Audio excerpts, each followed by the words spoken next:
Bonjour, chers frères et sœurs. On va commencer notre célébration. Le moment de louange, d'adoration. Bonjour chacun et chacune. Nous sommes réunis ce matin pour célébrer notre Dieu, le Père, le Fils, le Saint-Esprit, le Dieu trinitaire, digne d'adoration, digne de louange.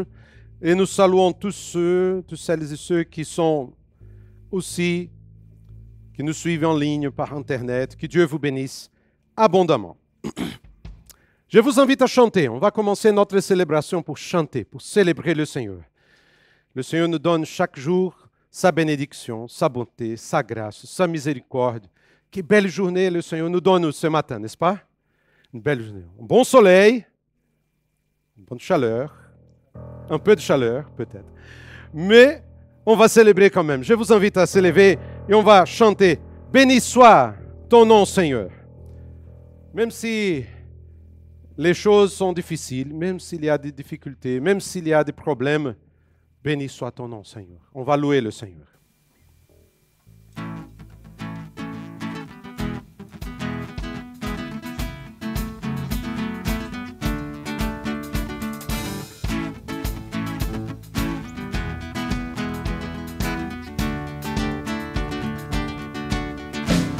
Béni. Béni soit ton nom, là où tu donnes l'abondance et déverses ta bienveillance. Béni soit ton nom. Chantez au Seigneur. Béni soit ton nom, quand la vie traverse un désert. Quand je marche en terre inconnue, béni soit ton nom. Tes bienfaits, Seigneur. Tes bienfaits font naître en moi des chants de louange. Et même au cœur de la nuit, Seigneur, je redirai, béni soit le nom du Seigneur, béni soit ton nom, béni soit le nom du Seigneur, béni soit ton nom glorieux.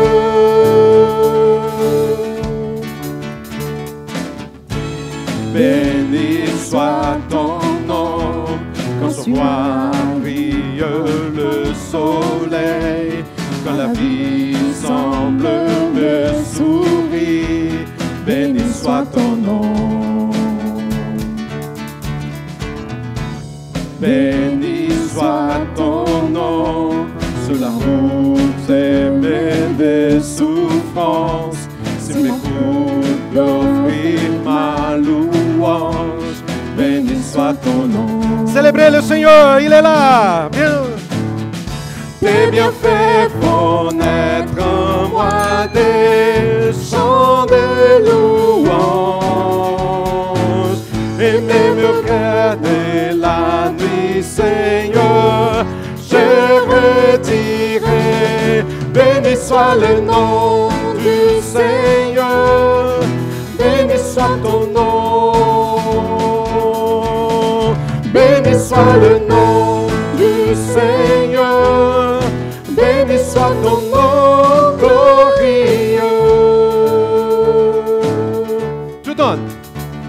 Tu donnes et tu reprends. Tu donnes et tu reprends. Mon cœur choisit de dire, oh béni soit ton nom. Tu donnes et tu reprends. Tu donnes et tu reprends. Mon cœur choisit de dire, oh béni soit ton nom, béni soit le nom du Seigneur, béni soit ton nom, béni soit le nom du Seigneur, béni soit ton nom glorieux.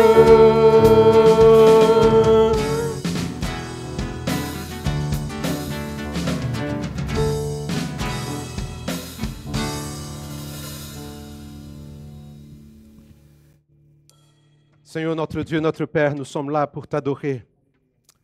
Béni soit ton nom, Seigneur, parce que tu es là, toujours, pour nous garder, pour nous protéger.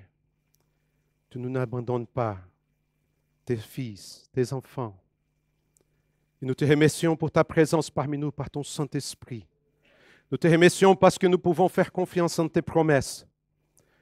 Nous pouvons faire confiance en toi, Seigneur, parce que toujours tu es fidèle.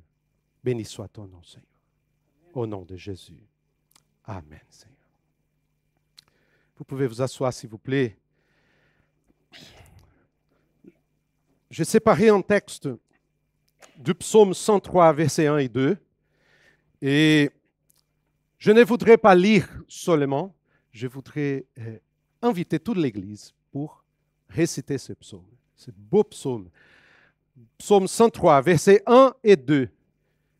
Est-ce qu'on peut lire ensemble dans cette traduction, tous ensemble à une seule voix, s'il vous plaît, au nom de Jésus. Bénis l'Éternel, mon âme, que tout ce qui est en moi bénisse son saint nom. Bénis l'Éternel, mon âme, et n'oublie aucun de ses bienfaits. Est-ce qu'on peut lire à nouveau, s'il vous plaît? Mais, vous savez, on lit tous ensemble. Mais je voudrais vous inviter à lire en réfléchissant chaque mot de ce psaume. Peut-être vous êtes arrivé ici, peut-être cette semaine, c'était une semaine difficile. Des luttes, des combats, des mauvaises nouvelles, des circonstances qui vous amenaient à pleurer.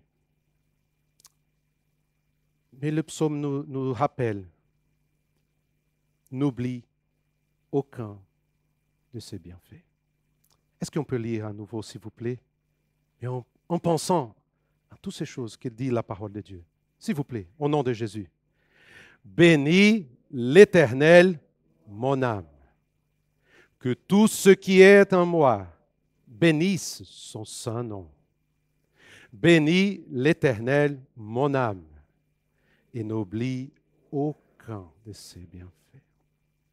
On commençait cette célébration pour dire, béni soit ton nom, Seigneur.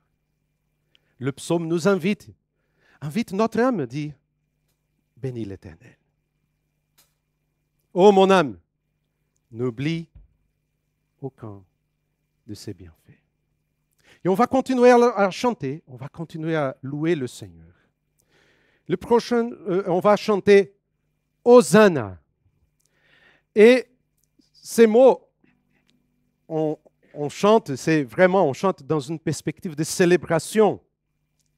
Et on se rappelle de Jésus quand il est arrivé à Jérusalem, où les gens criaient Hosanna au fils de David.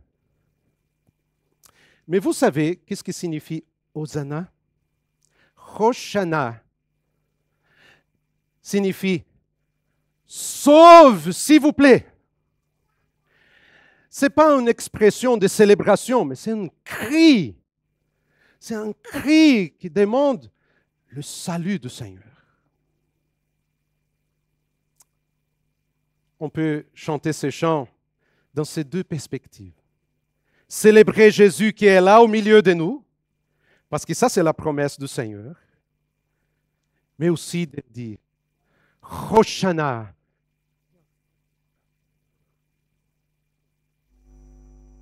On va chanter?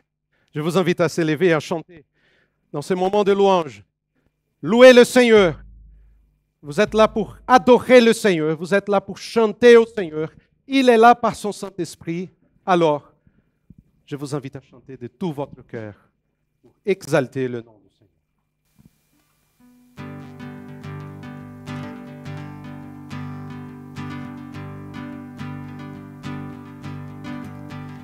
Un chant s'élève, les yeux se tournent vers toi, se tournent vers toi. L'espoir renaît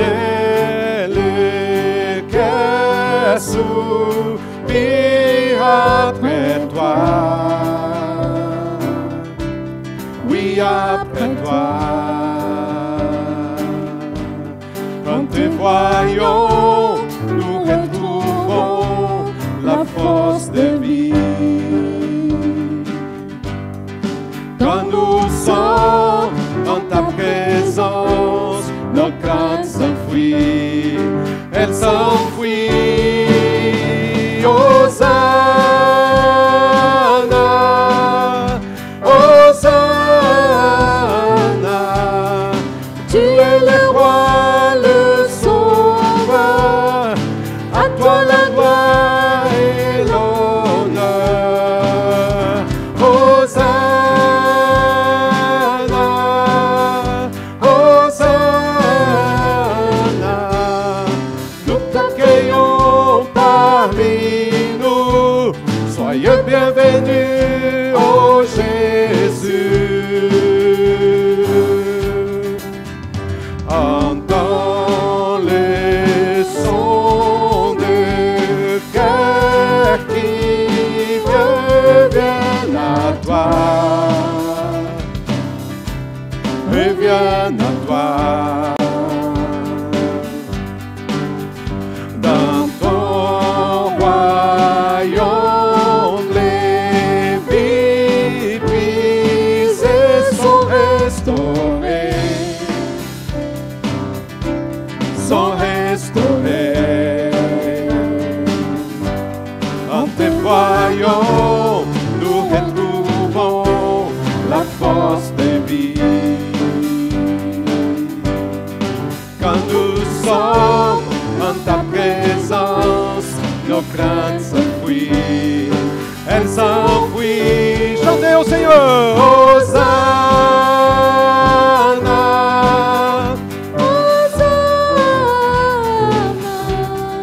tu es le roi, le sauveur, à toi la gloire et l'honneur. Hosanna, Hosanna, nous t'accueillons parmi nous, soyez bienvenus, ô Jésus. Seulement l'Église. Hosanna, chantez au Seigneur. Tu es le roi, le sauveur, à toi la gloire et l'honneur. Hosanna, Hosanna, nous t'accueillons parmi nous, soyez bienvenus, ô Jésus.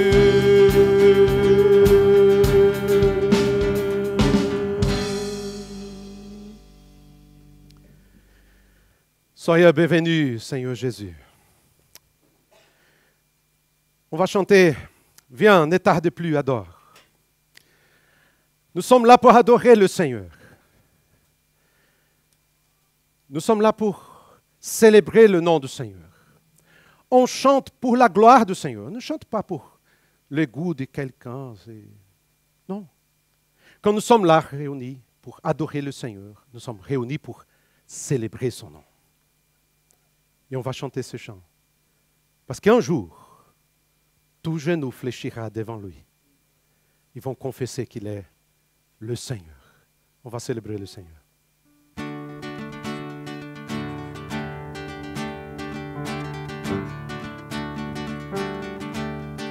Viens, viens, ne tarde plus, adore. Viens, ne tarde plus, donne ton cœur.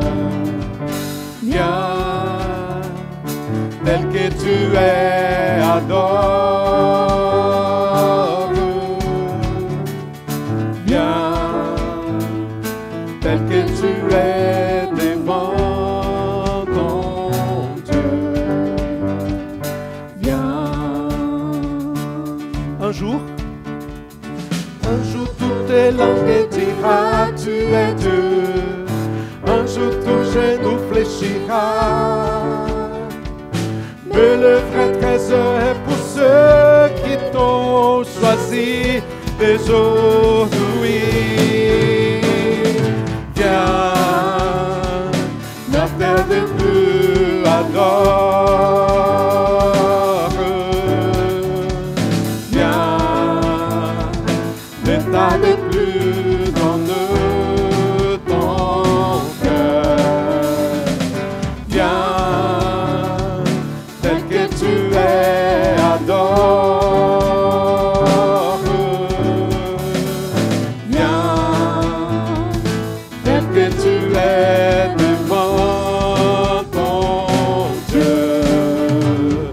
Viens, un jour toutes les langues dira tu es Dieu. Un jour tout genou fléchira. Mais le vrai trésor est pour ceux qui t'ont choisi dès aujourd'hui. Un jour toutes les langues dira tu es Dieu. Un jour tout genou fléchira. Mais le vrai trésor est pour ceux qui t'ont choisi dès aujourd'hui. Sur l'église. Viens.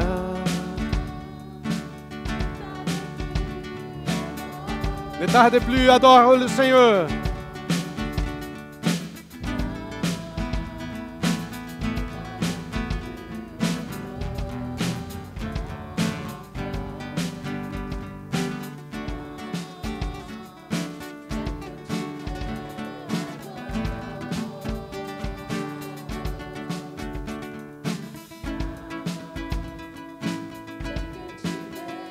Devant ton Dieu, viens.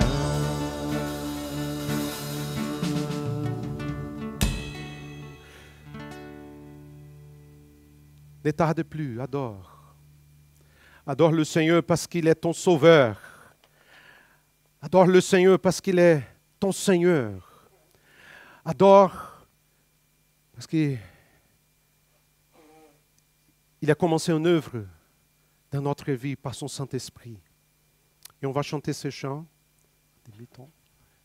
Ô Jésus, mon Sauveur, nul n'est comme toi, Seigneur. Et ce chant, il termine pour dire, rien ne pourrait égaler tes promesses pour moi. Quelle est la promesse de Dieu pour toi? Chantez ce chant pour adorer le Seigneur.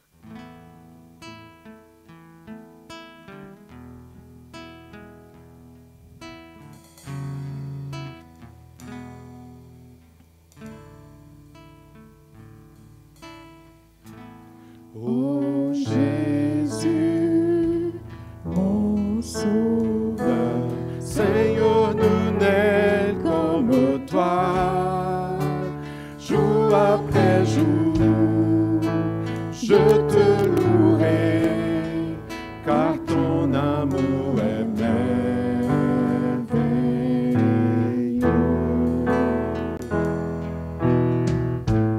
Mon abri, mon refuge, mon réconfort, mon rocher, tout ce qui vit, ce que je suis, ne cesse de t'adorer.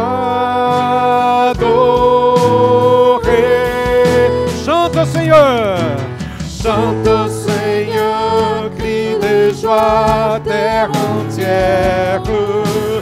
À Dieu la gloire, la puissance et l'honneur. Les monts s'inclinent et les flots rougissent à l'écho de ton nom.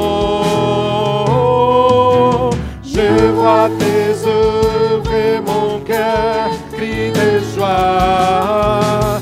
Je t'aimerai, je tiendrai par la foi.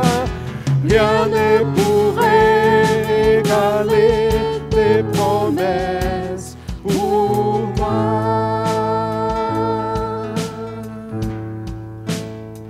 commencer pour chanter. Les femmes vont commencer à chanter, ok? Et à partir de mon abri, c'est les hommes qui vont chanter, ok? On va faire comme ça, comme une grande chorale pour adorer le Seigneur.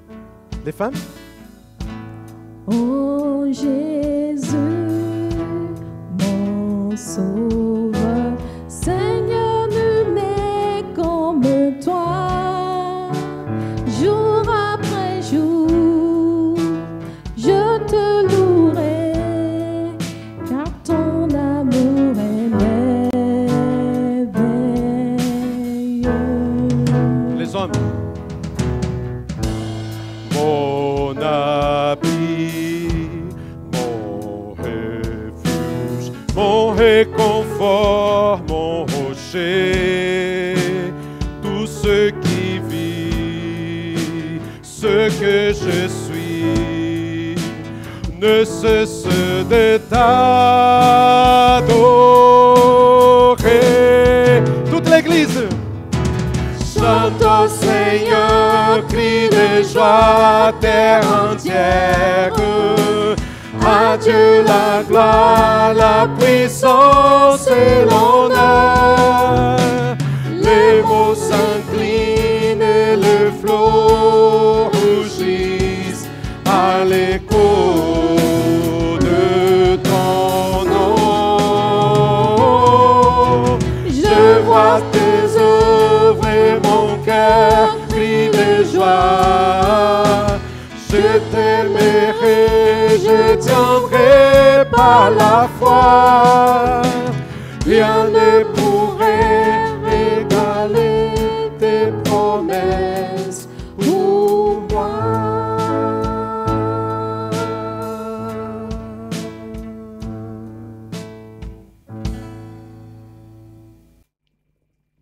Alors bonjour à ceux que je n'ai pas encore salués.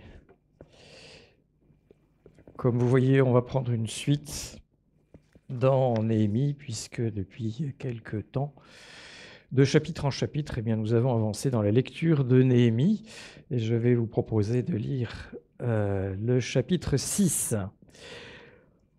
Quelques petits rappels, et puis peut-être pour certains qui débuteraient aujourd'hui dans Néhémie. Vous vous souvenez de cet homme, alors on est au 5e siècle avant Jésus-Christ. Israël a été déporté en 2 temps par les Assyriens, par les Babyloniens, et donc Néhémie, à la cour babylonienne, va recevoir un appel pour venir reconstruire la muraille avant tout de Jérusalem. On a donc cet appel qui est miraculeux, hein, vous vous souvenez. Et puis, il y a ensuite ce voyage jusqu'à Jérusalem dont tout est détruit, en fait, et sans dessus-dessous. Néhémie va évaluer le travail et puis lancer ensuite un travail, c'est le chapitre 3 qui est organisé et qui nous montre famille par famille, métier par métier, comment ils se sont organisés pour reconstruire les murailles petit à petit. Avec, évidemment, ça ne va jamais quand c'est une œuvre pour Dieu, Satan attaque. Par le biais alors, de ceux qui sont autour, et on va reparler de Sanballat, Tobija, ce sont les ennemis d'Israël locaux et qui vont amener une pression, la violence. Et nous avions vu comment le chrétien peut vivre au milieu de la violence externe, la violence qui est subie. C'est une question pas facile, c'est une question d'éthique. On n'a pas de réponse absolue pour dire vous faites ci, vous faites ça. À chaque cas, il va falloir trouver une réponse qui sera biblique dans son fondement, mais qui est difficile à porter dans un cas en particulier. Nous avions vu ensuite, la dernière fois, Néhémie, chapitre 5, où là c'est un conflit en interne, parce qu'il y a des gens qui sont riches et qui petit à petit ont accaparé de la richesse, au point d'oublier leurs frères et même les pressurer, si l'on peut dire, pour leur terre, pour leurs biens, et qui oublient la loi de Dieu, c'est-à-dire le partage. Le partage. Et là encore, on est devant une question d'éthique. Que faire quand on est chrétien puis qu'on a des sous? Alors, il n'y a pas une loi absolue qui dit non. Il y a une loi de Dieu qui dit partager. par contre. Et puis, rappelez-vous, si vous avez quelque chose, ça vient d'où? Eh bien, ça vient de Dieu. Même si on peut dire, je l'ai gagné, j'ai un métier, j'ai travaillé, eh bien, c'est Dieu qui vous permet de travailler, qui vous a donné les compétences qui permettent, peut-être aujourd'hui, de gagner des sous. N'oubliez pas ceux qui ne peuvent pas travailler, par exemple. Alors, on arrive au chapitre 6, et puis comme vous voyez, on va aborder la question des fake news.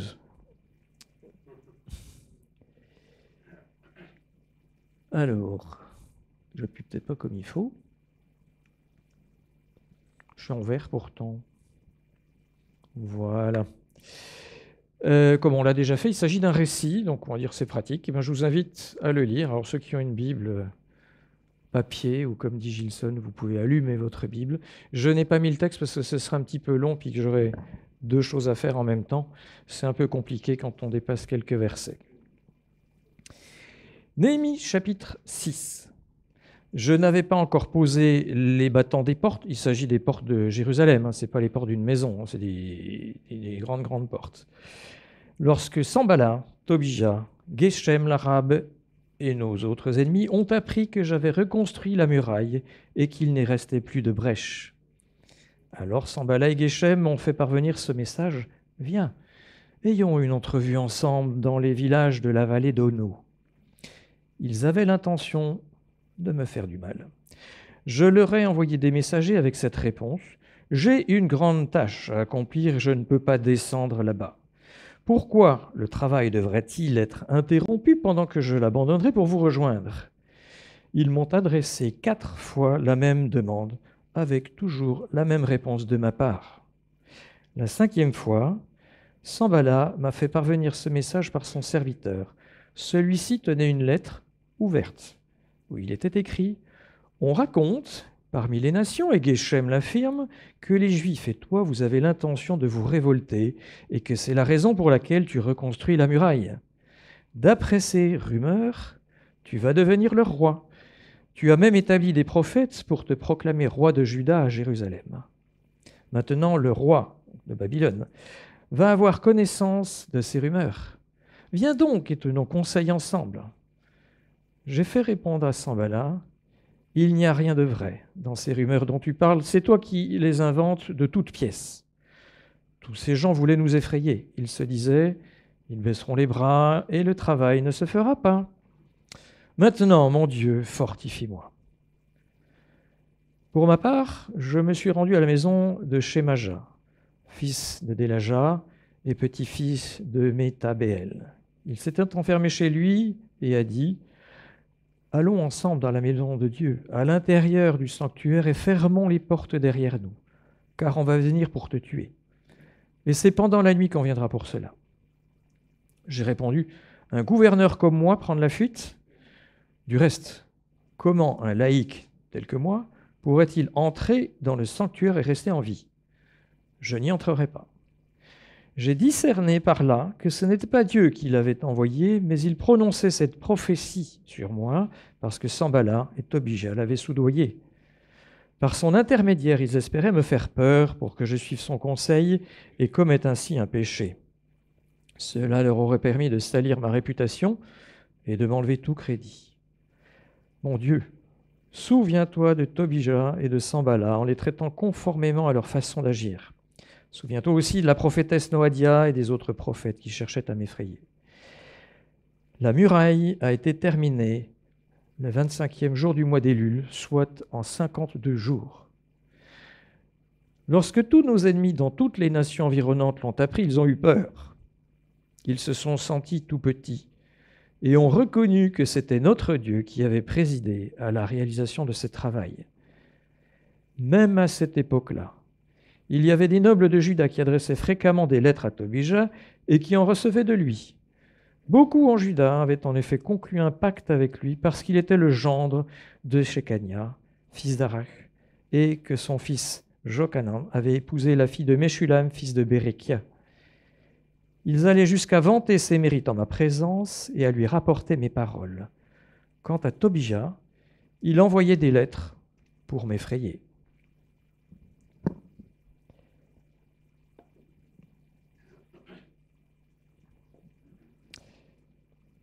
Quelques explications avant de passer à une transposition de ce que l'on peut faire de ce texte à notre époque et pour nous.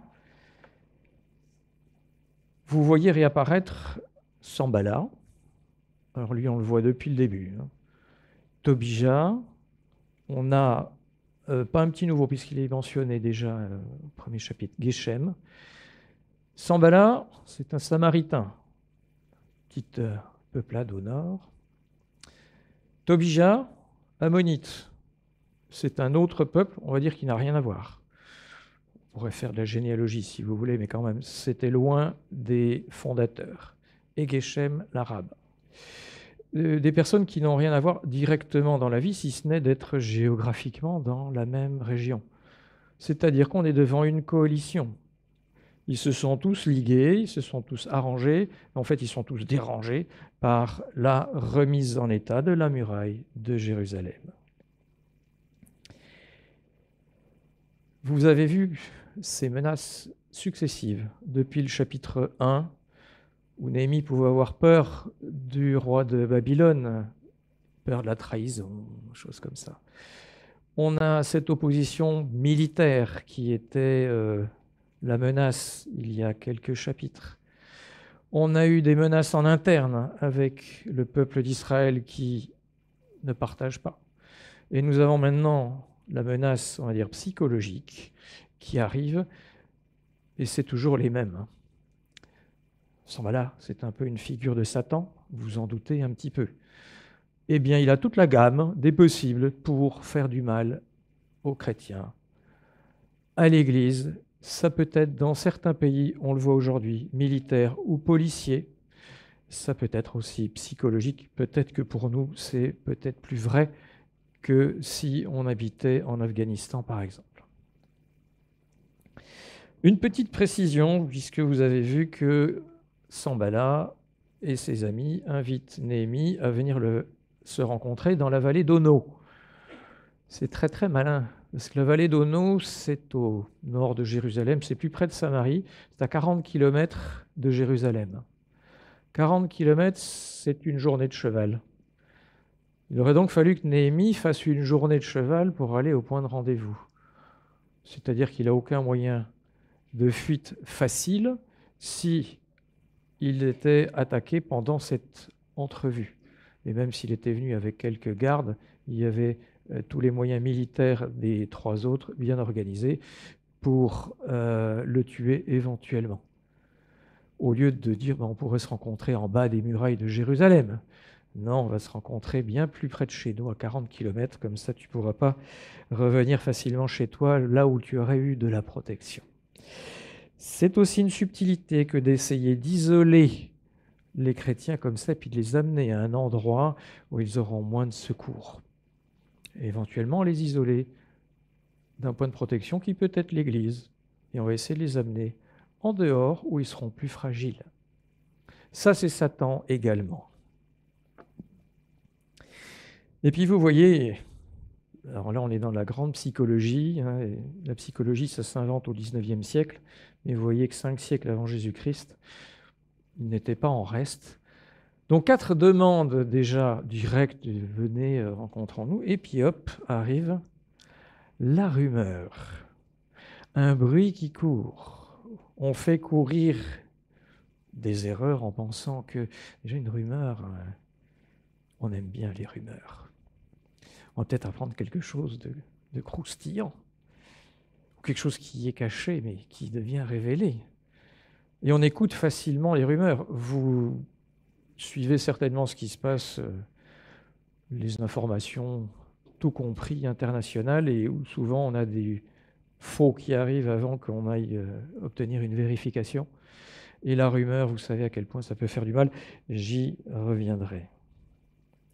Mais le but, effectivement, c'était faire peur à Néhémie, son équipe aussi, faire peur à Israël, puisqu'on les accuse de préparer une révolte. Donc, allô, Monsieur le Président, il y a un petit groupe qui va se rebeller, en espérant bien que, et ça s'était déjà passé dans le livre d'Esdras, où une rumeur avait fait que les travaux avaient été arrêtés. On essayait la même méthode. Ça pourrait toujours marcher. En l'occurrence, ça n'a pas marché. Le but, la rumeur, faire peur. Et faire peur, ça va être occuper l'esprit de la personne. Néhémie a d'autres choses à faire. Occuper de l'énergie. Il va être son énergie pompée à faire ça plutôt que autre chose. C'est là encore bien ce que fait Satan assez facilement. C'est essayer de nous occuper l'esprit qu'on pourrait occuper à faire autre chose pour lui autrement. À nous occuper physiquement, à essayer de nous défendre. Vous avez bien compris. La tactique indirecte, mais qui est subtile. Alors on a plus subtil encore, vous vous souvenez de ce que l'on a lu à partir du verset 10, où c'est un membre de l'équipe sacerdotale qui va faire la taupe. On va soudoyer quelqu'un qui a normalement, on va dire, une légitimité au niveau d'Israël, et quand il dit quelque chose, on va peut-être l'écouter plutôt que quelqu'un d'autre. Et qui va dire, j'ai reçu un petit message de l'Éternel et on va venir te tuer.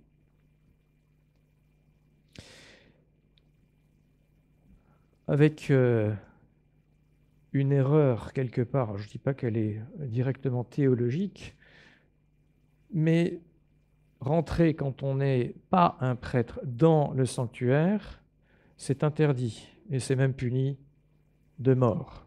Alors on aurait pu dire il a péché et aller là encore détruire la réputation que pouvait avoir Néhémie. Les mots qui sont employés sont aussi importants. Où il nous est dit que Néhémie a bien reconnu que cette prophétie, et il est bien question d'une prophétie, mais il y a des prophéties qui sont fausses et qui sont données par quelqu'un qui a normalement mandat de Dieu pour dire des choses de Dieu. Donc la tromperie utilise la légitimité de la personne pour essayer de tromper de manière plus efficace. Prophétie ne veut pas dire vérité, même quand ça vient de quelqu'un qui fait partie, par exemple ici, d'une équipe sacerdotale.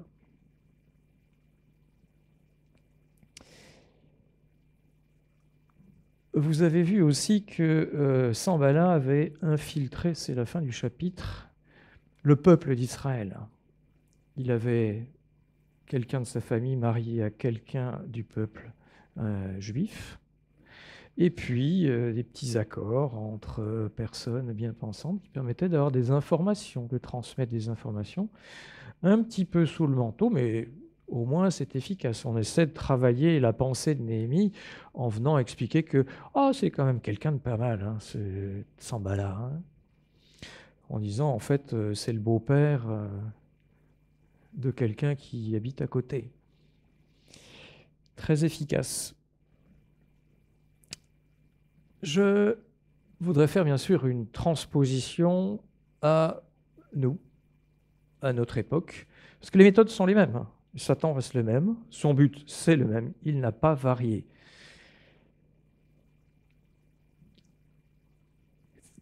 Quels sont ses moyens? Et comme vous l'avez vu pour Néhémie, on ne s'attaque pas là à l'ouvrier, j'ai rien contre les ouvriers du bâtiment, hein, bien évidemment, attention. On s'attaque au chef. Alors ça, c'est une méthode souveraine que tout le monde connaît. Pensez à tous nos conflits armés actuellement. Quand une armée essaie de faire du mal à l'autre, un bon moyen, c'est d'essayer de bombarder le poste de commandement. C'est d'aller tuer le général. Si c'est possible, c'est bien plus efficace que d'aller tuer 3-4 soldats. Si on peut détruire le poste de commandement puis ses moyens de transmission, vous savez bien, on va paralyser une armée. Et c'est une attaque fréquente, efficace aussi, de venir cibler la tête de l'Église. Alors, la tête de l'Église, j'en fais pas une... je dirais, c'est pas le pape, et puis avec une hiérarchie hyper ordonnée, d'accord. Mais quand quelqu'un est en responsabilité dans l'Église, eh ben, c'est bien efficace que d'aller essayer de le cibler. Un moyen d'ailleurs, ça peut être les rumeurs. Vous savez pas ce qu'il a fait l'autre jour? On l'a vu à tel endroit, ou bien il s'est disputé avec sa femme, machin, je l'ai vu l'autre jour. Cibler le chef, les chefs, les responsables. Bon, ça peut être physique. Là, on voulait tuer Néhémie, mais on a aussi tenté de le salir pour éviter toute l'aura qu'il avait au niveau de son équipe. Lorsque dans nos réunions de prière, il est proposé de prier pour les responsables d'une église. Je dirais, il y a deux grands sujets, on a déjà évoqué. De prier pour des responsables, c'est dans les choix qu'ils vont devoir faire, par exemple pour apporter la parole de Dieu. Vous savez, c'est assez vaste. Et on va choisir. Aujourd'hui, on va parler dans Néhémie 6. Et pourquoi pas Jacques chapitre 3 ? Pourquoi pas Psaume 42 ? On fait un choix. Et en espérant, se mettant devant Dieu en disant, est-ce que ça va correspondre à quelque chose qui apporte à l'Église aujourd'hui ? On est parfois étonné dans une personne qui nous dit, ah ben, ce qu'on a entendu aujourd'hui, ça m'a particulièrement touché parce que depuis un mois, j'ai ci, j'ai ça. Et ça, on ne le sait pas. Quand vous avez un directeur de camp, d'adolescents qui prépare ce qui va être enseigné dans un camp au mois de juillet, ben, il s'y met au mois de février, au mois de mars, en disant on va travailler la vie de Paul, par exemple. Il n'a même pas encore la liste des adolescents qui vont venir. On peut toujours s'adapter avec un sujet, j'entends bien, mais il faut faire des choix. Et prier pour un responsable de camp ou le responsable d'une école biblique, prier pour des responsables d'une maison d'édition chrétienne, c'est aussi à cause de ça, parce qu'ils vont faire des choix. On va publier telle chose, et puis on doit sacrifier telle autre chose à côté. Est-ce que c'est un bon choix ? Prier pour eux, c'est important. Il y a aussi prier pour la personne, et c'est un deuxième sujet, parce que c'est une personne. Et une personne peut être attaquée pour essayer de l'occuper à autre chose, avec des ennuis qui n'auraient rien à voir, lui prendre du temps qu'il en aurait besoin pour se défendre, alors qu'il en aurait peut-être besoin pour aller voir quelqu'un qui va mal. Et indirectement, la famille des personnes qui sont aussi en responsabilité. Un moyen d'atteindre quelqu'un, c'est de toucher son fils ou sa femme, etc. Et là aussi, dans nos sujets de prière, eh bien, pensez à cet exemple, on essaie d'atteindre la tête d'une activité. Pourquoi ? Parce que c'est bien efficace. Pour Satan, c'est très efficace d'essayer de scotcher les responsables.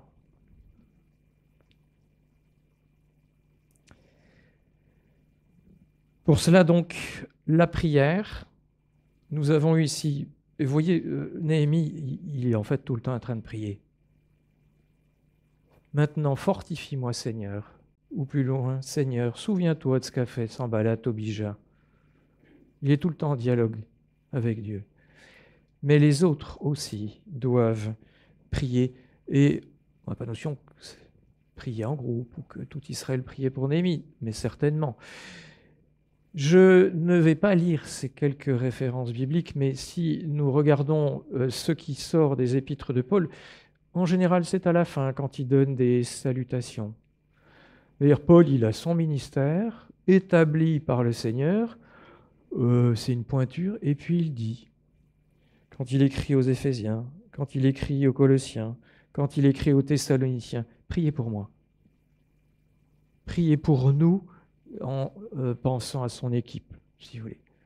Pour que j'ai un accès, pour que, priez pour moi, priez pour nous.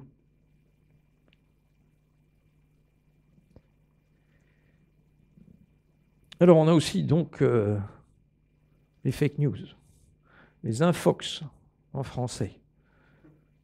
Ben si, c'est comme ça que ça s'appelle. Oh, il y a différentes sortes, je ne ferai pas le détail, mais j'ai regardé quelques exemples. Alors, oui, voilà, Madame Macron est un homme, hein. C'est bien ça. Alors bon, j'ai regardé là encore quelques infox les plus massives que l'on a eues ces dernières années. Vous vous souvenez de la mort d'Isabelle Adjani, par exemple? Vous connaissez Isabelle Adjani, hein, c'est une actrice. Elle est morte en 1987, vous vous souvenez? C'était une information qui était parue comme ça, et elle avait dû venir dans un journal télévisé, je ne sais plus lequel, pour dire non, je suis là, je vais bien. Et ce qui est assez drôle, c'est qu'à la fin, après cette émission de télévision publique, eh bien, il y avait encore un quart des Français qui pensaient quand même qu'elle était morte. On était en 1987, il n'y avait pas d'intelligence artificielle, il n'y avait pas de Facebook, Internet, ça existait, mais c'était pour les scientifiques, et on n'avait pas d'ordinateur et de téléphone comme on a aujourd'hui. Donc, vous voyez, l'habitude que l'on a, ah non, mais s'il est dit, c'est que c'est faux. Bon, donc je crois aux dernières nouvelles qu'Isabelle Adjani vit toujours. Quelqu'un a peut-être une info contraire? Non. Et donc en 87, ça remonte déjà à un petit moment.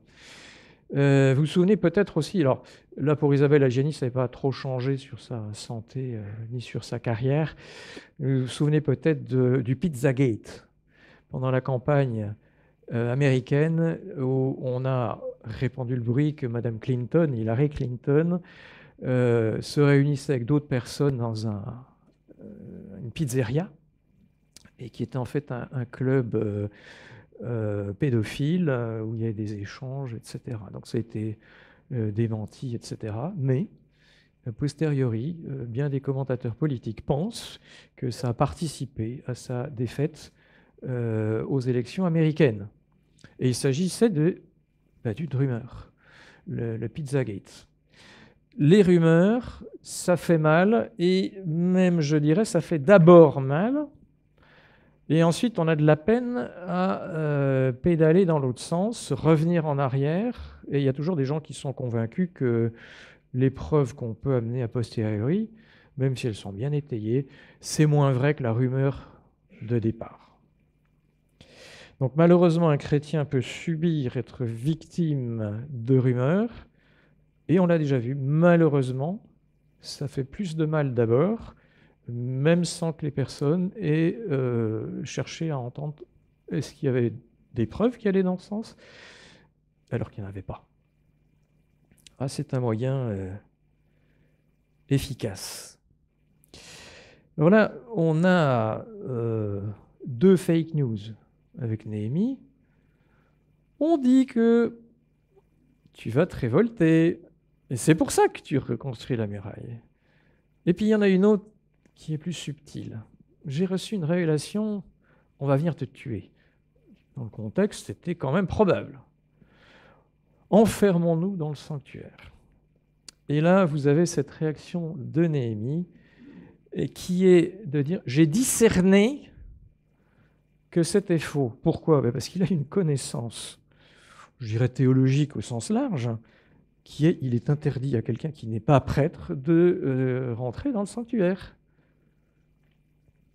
Et pour ça, il faut connaître cette interdiction. Elle était connue de tout le peuple. En fait, la ficelle est assez grossière.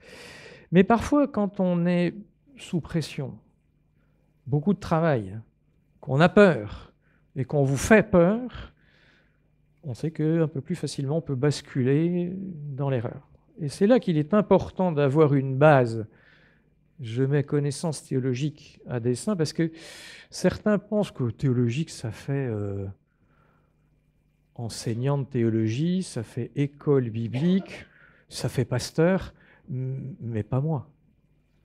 Un commentateur récent de la Bible disait, en fait, nous sommes tous théologiens.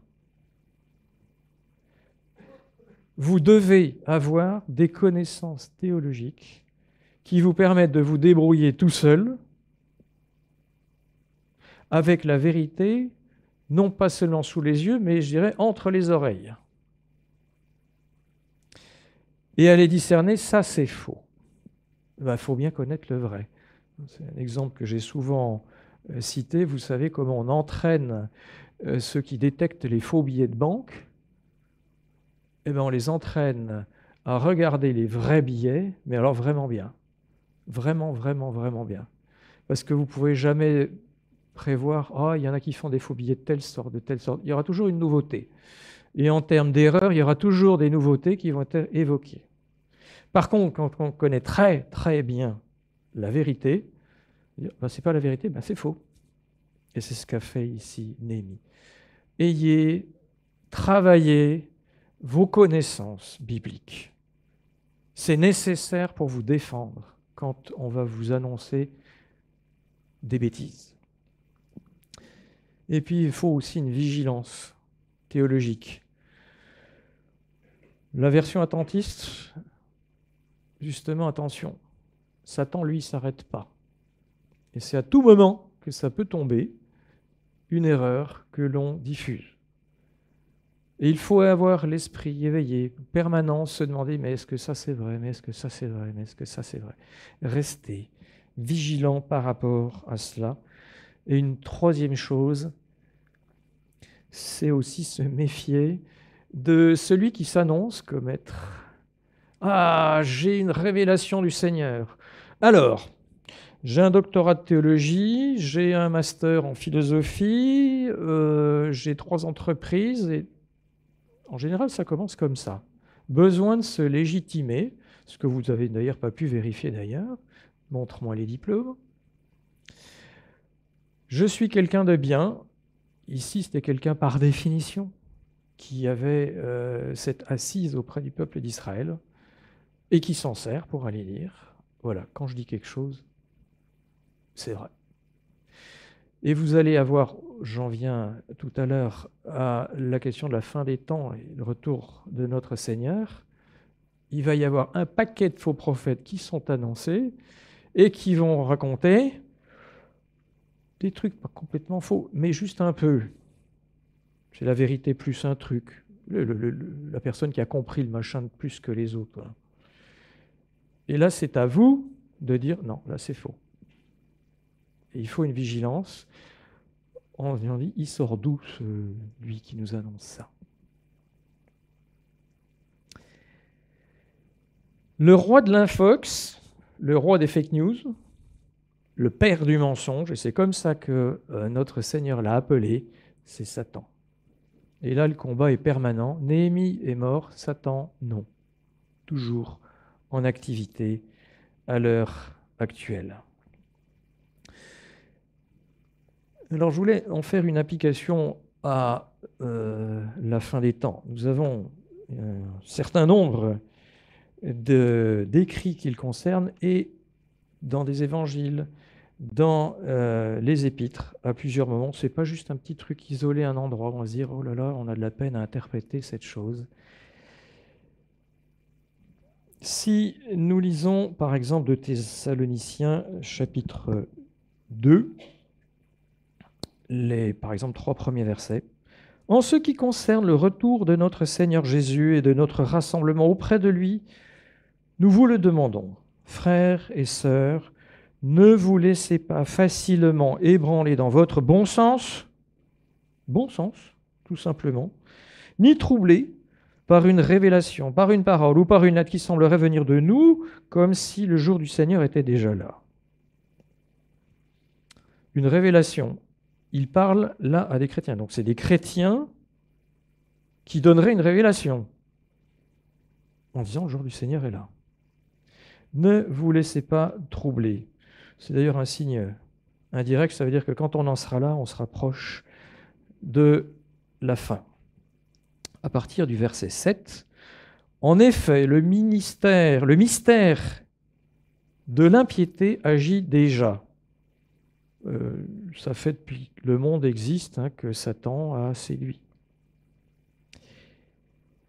Il faut seulement que celui qui le retient encore ait disparu. Alors apparaîtra l'impie que le Seigneur Jésus détruira par le souffle de sa bouche et qu'il anéantira par la manifestation de son retour. La venue de cet impie se fera par la puissance de Satan avec toutes sortes de miracles, de signes et de prodiges mensongers, et avec toujours les séductions de l'injustice pour ceux qui périssent parce qu'ils n'ont pas accueilli l'amour de la vérité pour être sauvés. Est-ce que vous avez l'amour de la vérité? Ce n'est pas juste un petit peu de vérité dans la poche. Est-ce que vous avez l'amour de la vérité? Ben, c'est ça l'antidote. C'est ça l'antidote par rapport à tout cela.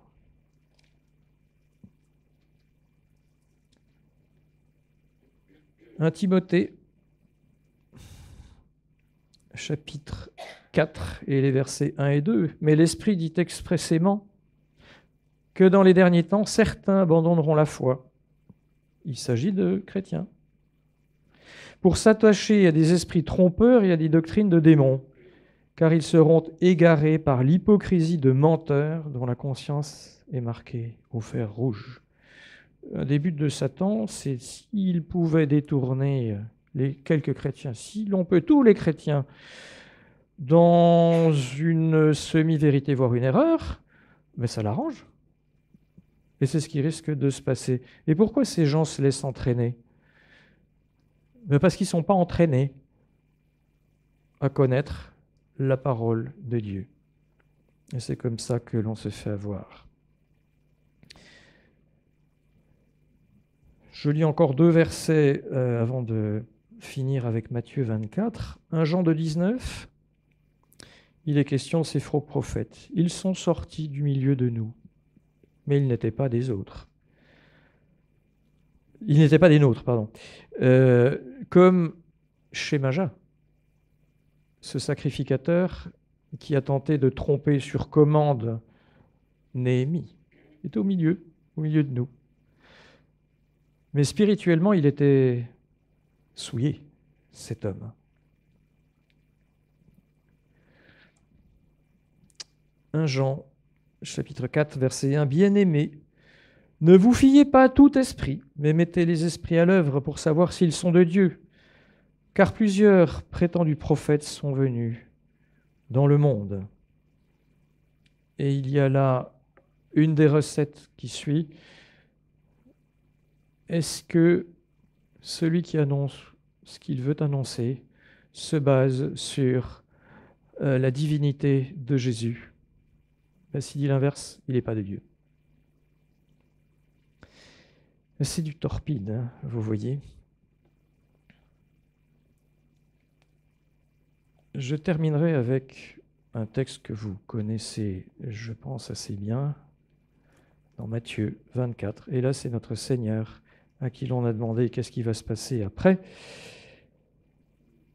qui répond, alors je crois que je l'ai mis là, c'est peut-être, non, c'est pas trop bas, au verset 23 et 24 de Matthieu 24. « Si quelqu'un vous dit alors, le Messie est ici, ou il est là, ne le croyez pas, car de prétendus Messies et de prétendus prophètes surgiront. Ils feront de grands prodiges et des signes miraculeux au point de tromper, si c'était possible, même ceux qui ont été choisis. » L'autre version dit les élus.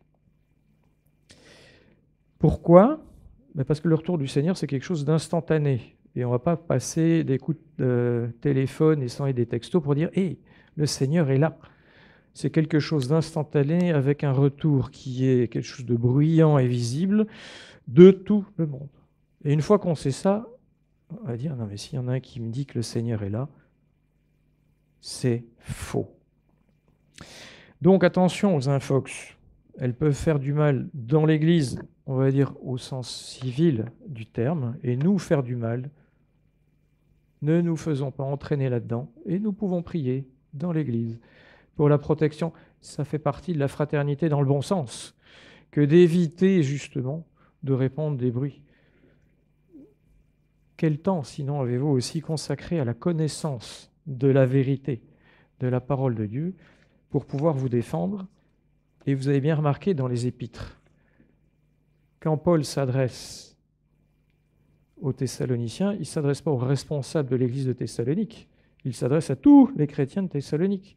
C'est-à-dire que chacun d'entre nous doit pouvoir répondre de façon autonome à une attaque qui visera à salir la vérité. Chacun d'entre nous est responsable de défendre la vérité. Prions. Seigneur, nous voulons te remercier pour cet exemple que tu nous donnes au travers de Néhémie et qui est ô combien actuel. Seigneur, justement, préserve-nous des rumeurs en interne ou dans l'association ou avec les autres églises qui sont à Christ. Seigneur, préserve-nous du mal. Nous te demandons dans ta grâce et nous te demandons aussi de nous donner cet amour de la vérité qui permet de nous défendre, de te défendre, de défendre ton message par rapport aux erreurs qui pourraient être annoncées à une personne en particulier, en public, en général également. Nous te demandons tout cela au nom de Jésus. Amen.